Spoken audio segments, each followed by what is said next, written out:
Welcome back. If you've just joined us, you're watching the news at 10, broadcasting on Channels Television, live from Lagos. A reminder of our main news.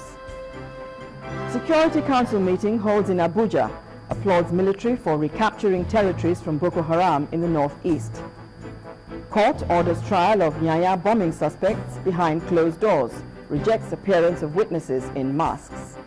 APC receives former House of Representatives Speaker Gali Naba as member, as supporters of former Vice President declare support for Jonathan. And millions of Israelis vote in what is believed to be a close fight between Prime Minister Benjamin Netanyahu's Likud party and a center-left alliance.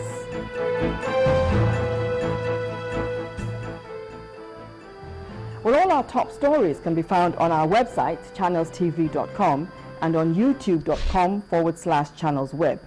Visit m.channelstv.com to view us live on your mobile device. You can also download the Channels TV app for Android, iOS, and Windows phones from their respective stores. And we urge you to please interact with the Channels Eyewitness feature on our Android, iOS, and Windows 8 platforms. If you have pictures or videos to share with us, tap the application on your device, swipe to reveal the Eyewitness menu, and follow the instructions. Now, the leadership of the People's Democratic Party has also welcomed 120 support groups of the former Vice President Atiku Abubakar that formally defected to the ruling party. The groups say that they have finally seen the need to join the camp of President Goodluck Jonathan, who they say deserves to continue in office. The deputy chairman of the PDP, Uche Secondus, who led other members of the party leadership to the event, said President Goodluck Jonathan is a rallying symbol of Nigerian unity. The special advisor to the president on political matters, Professor Rufai Alkali, said he hopes Atiku Abubakar will also return to the PDP before the elections. We may not be able to take all.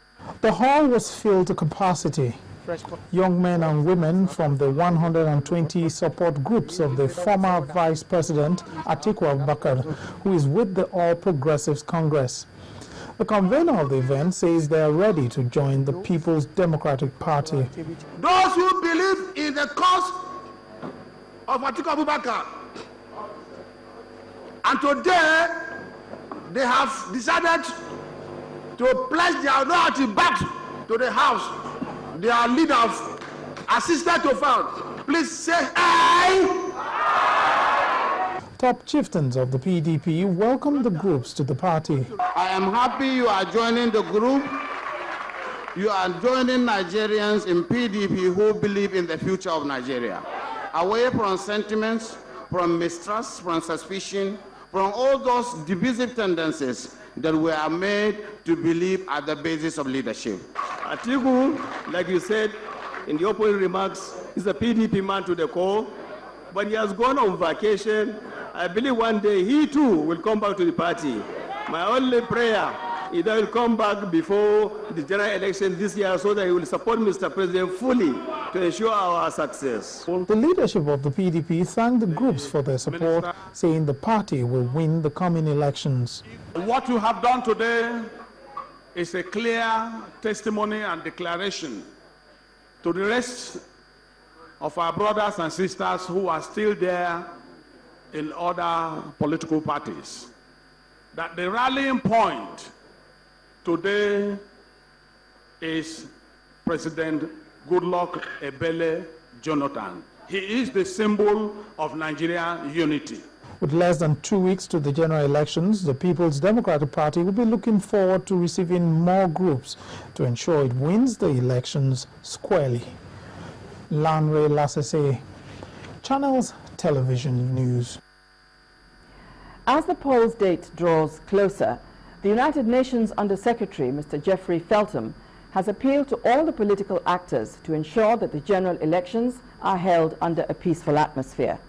Fielding questions from journalists in Abuja after meeting the presidential candidate of the All Progressives Congress, General Muhammadu Buhari, behind closed doors, Mr. Feltham says the UN and its Secretary General, Mr. Ban Ki-moon, are interested in a peaceful conduct of the polls. You all know Nigeria is a very important member of the United Nations and currently is on the Security Council. So there's a number of issues that the Secretary General wished me to talk about during my visit here in Nigeria. And of course, we also had some messages ourselves, which is the importance of credible, transparent, free and fair elections that meet the aspirations of the Nigerian people for the future of their country. Well, it's not a good time in the politics of Lagos State, as the All Progressives Congress and the main opposition party, People's Democratic Party, are currently in a verbal battle. The ruling APC has accused the PDP of sponsoring a protest staged in the commercial city on Monday, during which posters and billboards belonging to the state APC governorship candidate were allegedly vandalized. But the state PDP spokesperson, Mr. Ganiyu Taufik, has distanced the party from the allegations. Our political correspondent, Seun Okinbaloye, reports. Images of a protest staged in Lagos on Mondays by members believed to be of the Oodua People's Congress OPC. At least the inscription of the protesters' T-shirt says that much.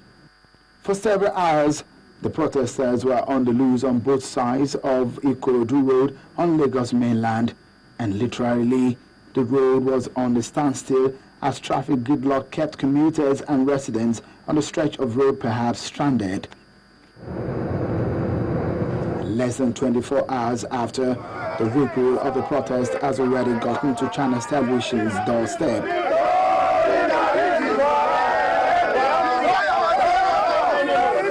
Another protest, but different group.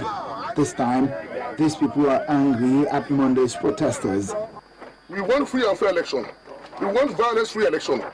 Soon, the APC leadership in Lagos calls for a press conference. The PDP with elections nearing and with no hope of manipulating its way through the strong will of Nigerian people to effect change has resorted to brigandage and intimidation. Lagosians are still reeling from the shock of having the activities completely disrupted on the start of a working week by a desperate party that wants to hand over power by every crooked means when it has become clear to obvious to it that it has been massively rejected by Nigerian people. The PDP won't take the allegations lying low, as a party spokesperson, Mr. Ganiyu Taufik, frowns at APC's allegations. It is very unfortunate that people who have the right to assemble, to express, will now be tagged as being sponsored by who? Is that the issue? That is irrelevant. We are also, I am not going to hold brief on whether they vandalized or they did not vandalize. I was not there, I did not participate, my party was not involved in the mobilization. It is not even in the tradition of the PDP. And people know that. People who reside in Lagos, they know that Lagos has always been the hub of this type of impromptu or spontaneous protest, as it were. And usually we find it traced to the APC. Lagos, a very important center for commerce and the nation's economy. A large-scale disaster here may spare doom. It will be important for politicians to ensure that the city is not only peaceful, but conducive for the conduct of the 2015 polls. Seun Okinbaloye, reporting for Channels Television News.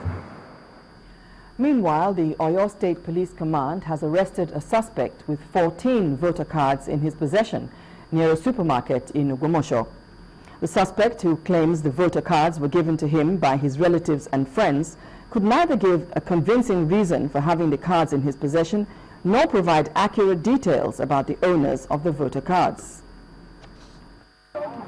It's just less than 2 weeks to the 2015 general elections, yet the issue of PVC diversion still remains a concern, as some political parties keep pointing accusing fingers. In Edo State, the All Progressive Congress claimed that 4 men in possession of over 500 PVCs have been arrested by the State Police Command. These people were apprehended, and with them, on them they have these 500 PVCs, according to media submissions. This suggests to you that some people somewhere are hell-bent on disrupting a smooth conduct of the forthcoming election. The State Police Commissioner has, however, confirmed the arrest. But contrary to the claim by the APC spokesperson, only one person was arrested and 14 voters' cards found. What is not true is the number. The number is not 500. What we have, you can see on the table, is 4 pieces of permanent voters' cards belonging to different people, and also we have 10 pieces of temporary voters' cards. This young man, who gave his name as Rotimi Okediji, is the culprit. He, however, claims that those cards found in his possession belong to his relatives. The ones we are seeing here belongs to my followers. They are residing. They are residing in Ilorin, but they are indigenous of Obumasho and we are relatives. Okay. So anytime they are around, they used to stay in my house. In the meantime, the resident electoral commissioner in the state maintains that the state INEC is not losing any PVC and that everything is intact. No police officer have come here saying that they found anything on anybody that belongs to us. We, on our part, haven't run to police to say that we are missing any PVC. So, who is fooling who here? The State Police Command has promised to unravel the truth. While that is being done, Nigerians continue to call for peace during the polls. Chimezie Obiiwagu, Channels Television News. Still on PVCs, Bayelsa State Governor Seriake Dixon is asking registered voters in the state to take advantage of this one-week window before the election date to collect their permanent voter cards. Bayelsa State is among the states with a low distribution ratio. Governor Dixon, during the Meet the People tour in Yenagoa local government area, asked the royal fathers to engage the services of town criers to sensitize the people on the importance of the PVCs. This is in view of the state government's desire to achieve almost 100% collection rate to enable the people to exercise their franchise in the forthcoming general elections. I want to also use this opportunity to be sure that our people are prepared, our people are registered, our people are in possession of their voting cards. Because, as your Majesty knows, your vote, your card is your power. The governor, who visited 4 other clans of Yenagoa, asked the people to support INEC on the conduct of an election devoid of thuggery and other electoral malpractices. At Biseni, the royal father, King Lawson Obirike, and his chiefs specifically thanked Governor Dixon for the assistance rendered during the 2012 Great Flood and other government projects cited in the area. In 2012, the whole of our territory was submerged in flood waters. And you came to our aid promptly by sending on boats to save our lives. Although we lost 2 lives, we are very grateful to you for what you did for us. Governor Dixon, accompanied by his deputy and other top-ranking government officials, assured the various clans of his administration's commitment to providing more dividends of democracy within the limits of available resources. Gimba Umar for Channels Television News. Geneva's public prosecutors have said that Switzerland will return to Nigeria about $380 million linked to the former military leader, General Sani Abacha. The decision to return the funds followed a July 2014 deal between Nigeria and the Abacha family. Under the agreement, the funds will be confiscated and returned to Nigeria, while the federal government will drop its case against the late dictator's son, Abacha. The Geneva Prosecutor's Office said in a statement that the $380 million had been placed in several accounts abroad which were controlled by the Abacha family. The money was seized in 2006 in Luxembourg under orders from the Swiss authorities. The money will be returned under the World Bank supervision. In 2012, the dictator's son was handed a 1-year suspended prison sentence for participating in a criminal organization. Switzerland's top court cancelled the sentence in May 2014, citing procedural reasons. The Geneva prosecutor's office on Tuesday said Abacha has already been detained for 561 days from 2004 to 2006 without receiving compensation. The Abacha affair began in 1999 when Nigeria asked the Swiss judicial authorities to help it recover $2.2 billion. Now, when the news at 10 returns, Nigeria's inflation rate for February rises by 0.2%. That's on Business News, so please join us again.